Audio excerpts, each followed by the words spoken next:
शैलेश जी नमस्कार। ये स्क्रीन पर कुंडली जानवी बिटिया की देख रहे हैं। इसके अंदर जो हमें खास देखना, आपका दो सवाल आपने पूछा है, तो सबसे पहले मैं जो बच्ची को प्रॉब्लम हो रही है उसकी साइनस की जो आपने कहा उसको मैं बताना चाहता हूँ। लग्न चार्ट में दूसरा जो भाव होता है ये हमारी नाक का होता है, नाक मुंह दांत। अब इसमें क्या हुआ है कि यहाँ पे 6 लिखा हुआ है, तो यहाँ पर कन्या राशि और बुध बने इसके देवता जाकर कहाँ बैठे हैं, बुध। तो उससे हमें पता लग जाता है कि किस प्रकार का वो इफ़ेक्ट देंगे। तो बुध जाकर तो यहाँ बैठे हुए हैं चौथे घर में, तो अपने घर से ये बहुत अच्छी जगह बैठे हैं।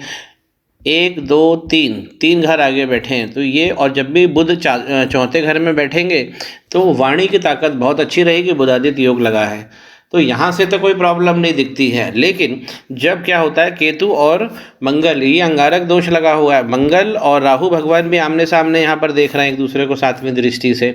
तो केतु के साथ जब भी मंगल बैठेंगे तो अंगारक बनेगा। अंगारक तो हमने करा ही लिया है। जब भी साहब अंगारक की दिक्कत होती है किसी भी व्यक्ति को, तो उसकी सांस में प्रॉब्लम जरूर आती है, वायु तत्वों में। तो नाक के छेद से लेकर और जहाँ हमारा फेफड़ा आखिरी में ख़त्म होता है वहाँ तक ये वायु तत्व की प्रॉब्लम देते हैं। अब इसका जो उल्लेख है स्कंद पुराण के 43 नंबर पेज पर आता है। तो अंगारक के पूजन में सीधा कहा जाता है कि इसे 3 बार कराना चाहिए, लेकिन मैं कभी क्लाइंट के पीछे नहीं पड़ता हूँ। मैं ये कहने की कोशिश करता हूँ कि आप 1 बार करा लीजिए तो कम से कम भगवान से आपकी जान पहचान हो जाएगी, और फिर मंत्र पढ़ते रहिए। अब अगर ये साइनस की प्रॉब्लम साहब अगर ज़्यादा हो रही है तो फिर हम 2 बार और कराएंगे। कोई बच्चियां हैं जिनको अंगारक लग जाता है 7वें भाव में और शादी नहीं हो रही है, तब फिर 3 बार कराते हैं और तीसरी बार में वो शादी होती है। तो अंगारक को कंट्रोल करना ज़रूरी भी होता है। और पराक्रम के भाव में भी लगा है, तो पराक्रम ये कमज़ोर कर देता है बच्ची को, जैसे पढ़ाई से दूर करना, फिर मेहनत नहीं कर पाना, जो हम रेगुलरिटी करते हैं डेली बेसिस पे वो नहीं हो पाना।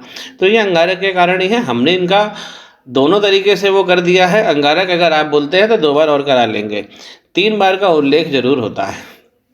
अब जो आपने एक सवाल और पूछा था कि विद्या का, तो विद्या के लिए यहाँ देखिए ये विद्या का घर है और इसके स्वामी बने गुरु, धनु राशि है, और जाकर कहाँ बैठे, धन में। और कितने हैं, 17 डिग्री के। तो आप समझिए कि गुरु कितने बढ़िया बैठे हैं। इसीलिए मैंने बोला था कि अपनी विद्या से ये धन कमा जाएगी। और फिर हमें क्या करना था, ये दुर्योग दूर करना था। और एक चंद्रमा का भी हमने काम किया ही था, यंत्र वगैरह भी बनवा लिया है। शनि भगवान चौथे घर में थे, ये थोड़ा सा विच्छेद करते हैं, माफ़ कीजिए 4 नंबर राशि में 12वें नंबर में बैठे हैं, तो ये भी थोड़ा सा विच्छेद करते हैं। तो ये भी नॉर्मली हमने करा लिया। और जो आप दिया लगा रहे हो उसमें परिवार का संकल्प तो है ही, तो ये भी समस्या सॉल्व हो गई।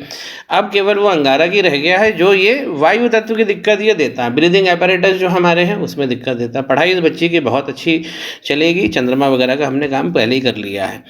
और अगर हम देखना चाहें इसके विवाह का, तो ये घर होता है विवाह का, 11 लिखा हुआ है। गुरु, अगर हम ग्रह के हिसाब से देखते हैं इसका परिवार विवाह, तो गुरु के हिसाब से तो बड़ा श्रेष्ठ है, ग्रह के हिसाब से देखते हैं। और जब हम घर के हिसाब से देखते हैं तो ये घर हुआ, इसके स्वामी बने शनि, जाकर 12 में बैठ गए हैं। तो ये भी हमने शांति करा लिया। 12 में अगर सप्तमी जाके बैठता है तो विवाह के बंधन को बांधने में जब आरंभिक तकलीफ़ें होती है, बहुत सारी आती है जीवन में, इसके बाद भी बनी रहती है। क्योंकि अगर कोई प्लैनेट यहाँ से अगर 12वें नंबर को चला जाता है तो वाद विवाद की स्थिति जरूर बनती है विवाह में। ये भी हमने शांति करा ली है। लेकिन जो अंगारक होता है ये ही थोड़ा सा रह गया, मैं भी आपसे चर्चा भी करता हूँ। विवाह के लिए नवांश का ये वाला भाव भी देखा जाता है कि विवाह के उपरांत किस प्रकार उनका जीवन चलेगा। 6 लिखा हुआ है, बुध बने, और बुध जाकर कहाँ बैठे हैं, भाग्य में। तो विवाह के बाद इसका भाग्य भी खुल जाएगा और बहुत तगड़ा खुलेगा।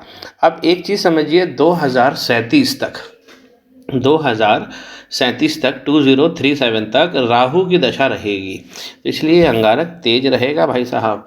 और 2012 से मंगल लगे थे, तो 2021 में वो एंड हो गए और 2021 से राहु आए हैं।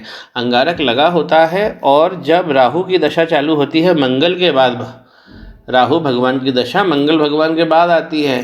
तो जब अंगारक अगर किसी व्यक्ति को लगा है तो मंगल तो आराम से रह जाता है, लेकिन जब राहु में प्रॉब्लम जरूर बढ़ जाती है, जब राहु की महादशा आती है। तो अंगारक वाले को अपनी राहु की दशा निकालना ये कठिन होता है।